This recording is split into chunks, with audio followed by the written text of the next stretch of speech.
Thank you, Howard. The next speaker has traveled from South Korea. I'd like to introduce Dr. Kyung Chung. I hope I got that right.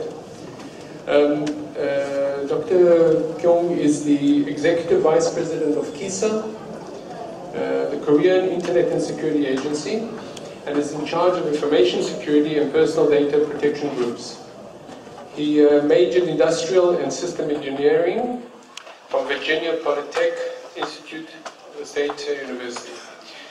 He also served as an information security project manager in the Korean Communication Commission from 2009 to 2011, and has been involved in many national R&D projects for cybersecurity and long-term IT strategies. I'll also just mention that yesterday we had the opportunity to share some time and enjoy lunch together in the greenhouse here at the Tel Aviv University, and we had an opportunity to discuss some of the very interesting angles of international cooperation in general and specifically between Israel and Korea, so I'd like to invite you. Thank you.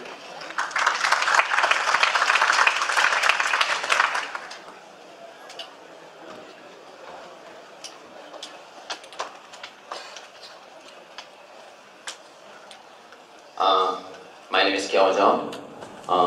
I'm really pleased to be here and have a chance to speak about the status of weapon security in Korea.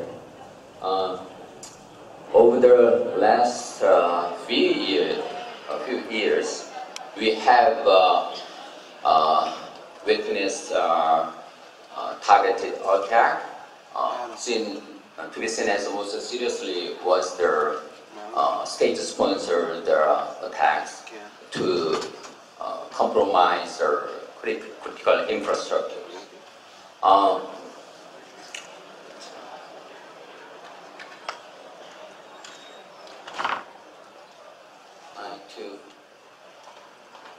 So it doesn't, the slide doesn't load.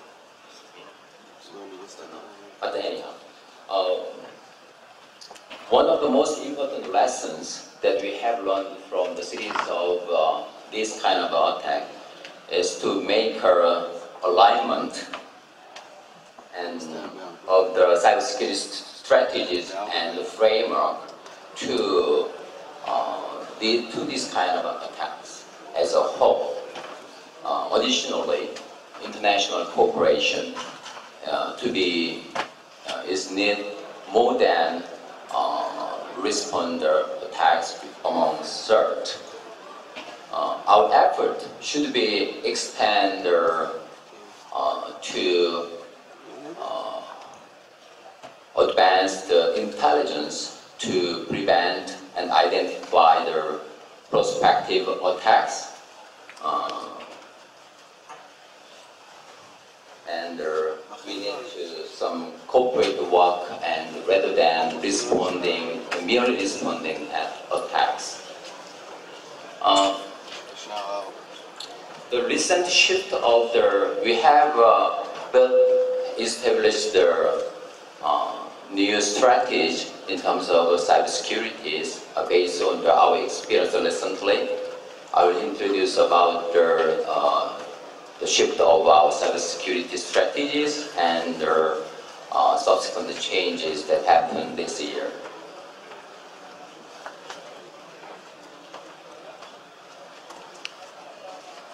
Okay.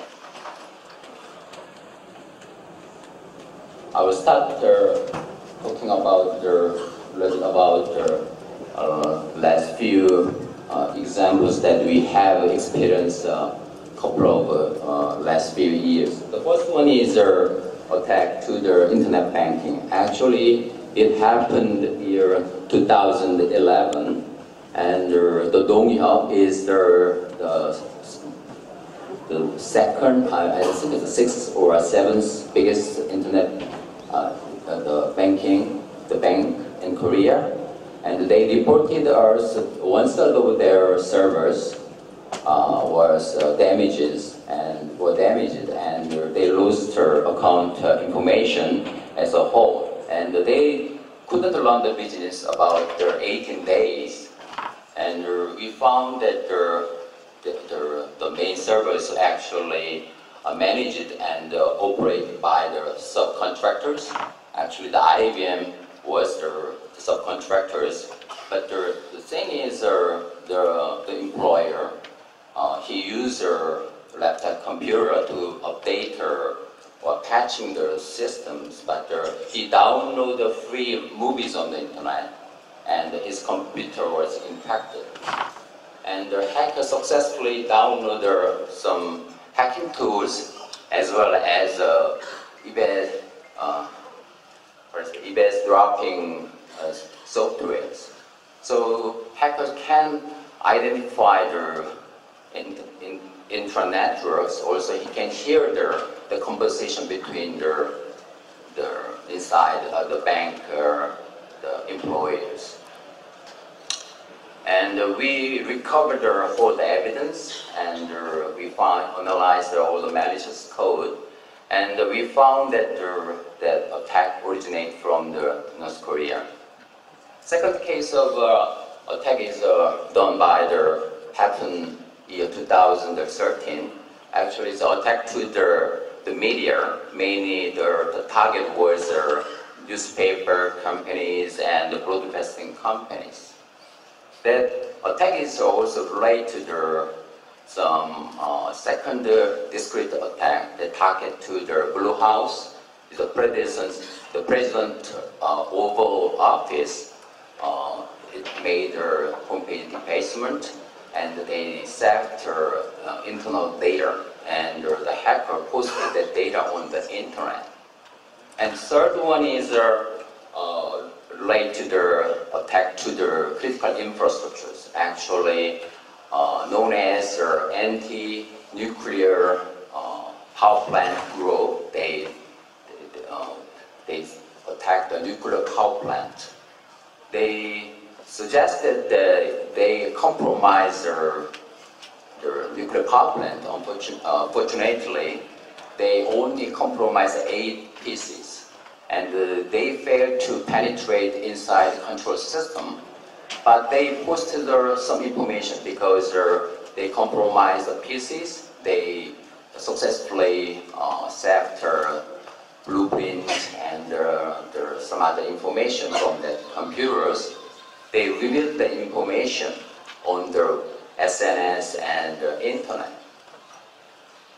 But they revealed the information little by little, and they 6 times. At that time, it's most critical for our government because our government has a really big deal in East Asia. At the time, we have some contract with the Middle East country to export our nuclear power plant. So, but the attackers couldn't make a great achievement, but anyhow, they make a big issue in our societies because it kind of propaganda to our societies. So the cybersecurity has become a national security issues. One of the big concerns during this kind of incident was that the control tower, because in Korea, the KISA is in charge of the private part, and the National Intelligence Services, they are in charge of the critical infrastructure protections and the government side, and the cyber command, they are in charge of the cyber terrorists. During the peacetime, who will be in charge of the control, the coordinating, all the activity related to cybersecurities? And after that, the President Park, she appointed 2 persons. One is her cybersecurity special advisor. Another one is cybersecurity secretaries. And 2 persons actually report to the President directly. She appointed 2 persons this year. So the Blue House take the control towers rules And another one is related to the attack to the IoT devices. Last year, we have experienced severe attack from the broadcasting, the broadband networks. And the surprisingly, that attack was not came from the PC. It came from the mobile wireless devices. There is more than 10 million mobile wireless routers already installed in Korea. And but the problem is all of these devices without the security measures that was installed by the users. Most of them are only controlled by the users, but users they don't know how to fix the problems. And we found that there is about more than 200 different models, and about most of them were not, lots of companies do not run the business anymore.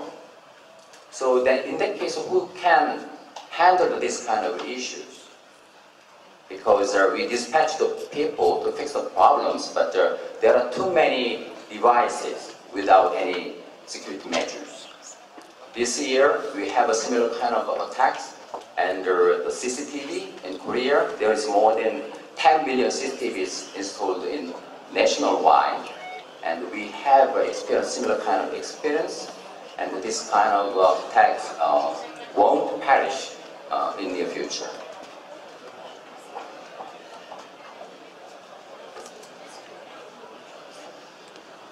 And KISC, actually the CSIRT, and we are take lots of responsibilities to protect our internet.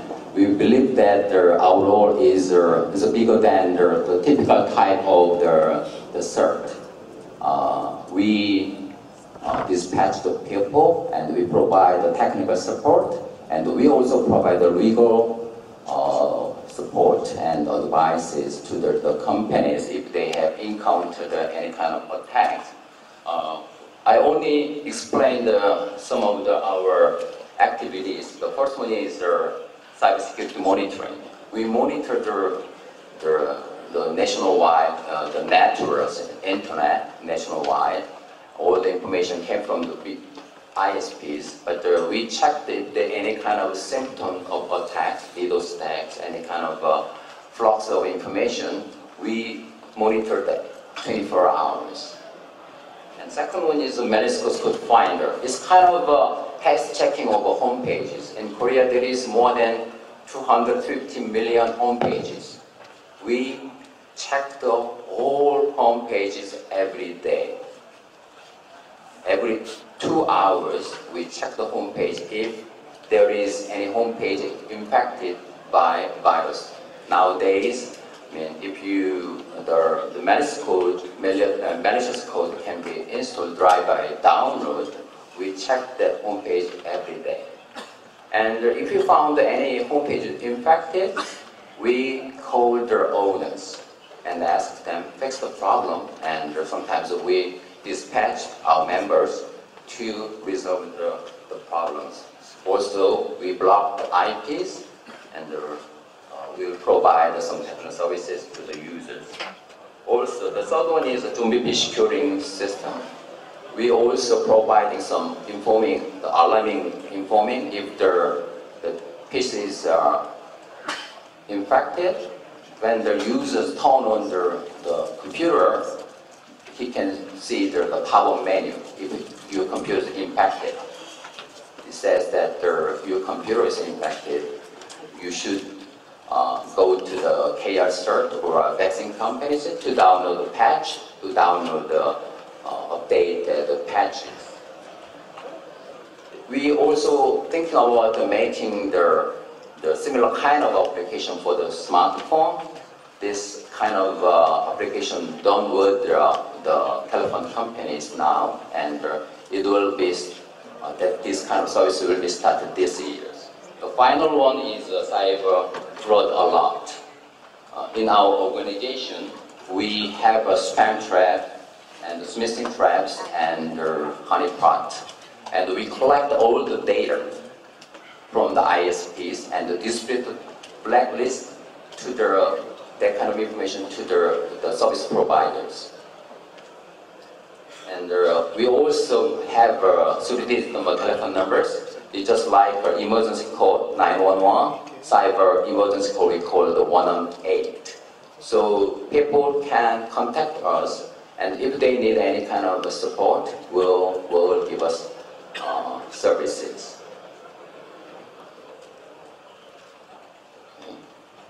Even we work really, really hard, but I showed some of the statistics that happened the last couple of years, and the incident is still increasing. I mean, it looks like we are losing the game, and we needed some other approach. I will show the slide. When I was preparing this presentation, I found very interesting pictures on the internet, and this picture actually taken year 1965, the football game between Deerfield Academy and the Mountain Vernon School. If you see the pictures, there is a building, science building is burning, but the players, they're playing the game. A lot of there is the people watching the game and they enjoy the game. It looks like the current cybersecurity strategies, and it doesn't work at all. So we work very hard, but we have no fruitful result. So we are thinking about changing the rules, and we are thinking about the new strategy. We call the KICT cybersecurity strategy. It consists of 5 parts.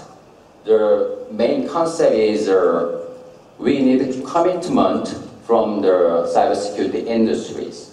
We try to push and pull strategies to make a big opportunity for the industries and encourage them to produce a better product and to commit their cybersecurity more. The first one is a risk assessment. Now we have about 400 critical infrastructures, and we will identify more than 1,000 critical infrastructures until 2019.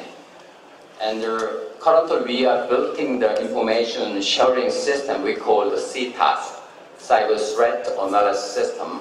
And because we have a long experience in the area of cybersecurity, we have lots of data. We're collecting the old data, put the old data into the one system and the platform. And we ask their industry and the academy and their online game companies to put all the data related to the malicious code and the IP, attacking IPs and all the informations. And we are trying to share all the information with government agencies and cyber industries. We're expecting that it will give a great opportunity for them to identify the hackers and improve the performance of their product. And the third one is security investment. Our government is more concerned about their security investment because we found that there are many small-sized companies, they do not invest for the cybersecurity. Our goal is making the 10% of ICT investment to be their cybersecurity investment. We are thinking about some kind of incentive, such as a tax exemption. We are thinking about making that kind of approach to encourage the companies to invest in cybersecurity. The fourth one is R&D. In Korea, we spend about more than $200 million every year for the cybersecurity areas. We are working with the cybersecurity industries and the colleges, and our goal is making 10 best product, cybersecurity product. The last one is their working force and their talent, raising the talented people. Our goal is educate 7,000 wise hackers until 2099. I explained the whole 5 different the goals and the strategy, but if you think about this kind of scheme, it's kind of a cyclical the chain. We think of some kind of value-added chain.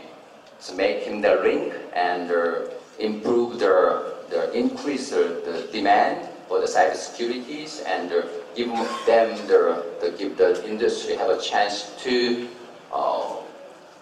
have a better chance to compete and better chance to make a benefit in the area of cybersecurity.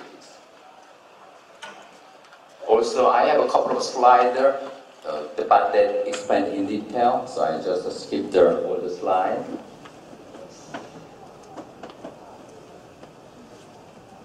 And the final one, the information sharing and the cooperation.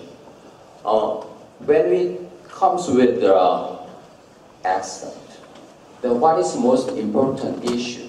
What is the most important question is, who is the attacker?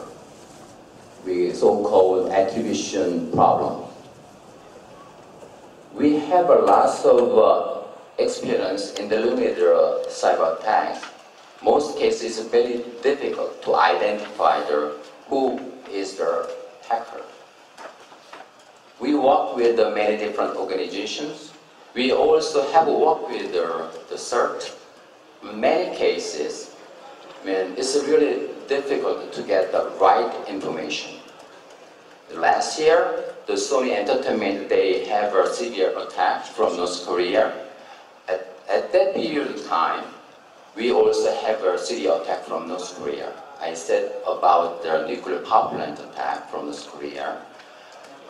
And we found that the attackers relate to the Sony attack in the groups. When we identified that there is more than 3 groups, they're working together. And we collect some of the evidence and we shared that information with the US CERT. And we found that there is a close relationship between 2 groups, and we successfully find that the attackers. But this is really rare cases. When we work with the Chinese CERT, CSIRT, we work with the JP CERT. They are pretty much, they are very helpful to us, and we cooperate each other in terms of cyber crime. But when it comes to the cyber terror, it's really difficult to get the right information because the hackers use compromised servers and they do not use their own IPs. When we trace their attacking route, we need some help from other countries. But we need to build some trust-based cooperation. And we have I introduced some of our experience and what will be the expected next year. And this is all I have today. Thank you for your attention.